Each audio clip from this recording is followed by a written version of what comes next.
So yesterday we learned the phrase what I did was and the word sang, and in this video we're gonna use the word sang in that phrase. So we're gonna replace the word did with sang. So the phrase is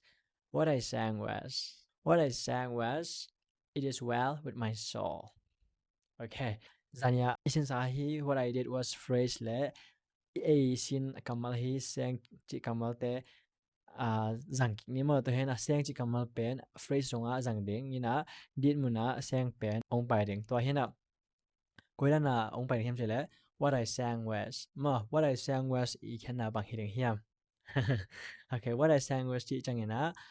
bằng sa cái hiểm chỉ lệ mà bằng sa kem chỉ lệ it is well with my soul.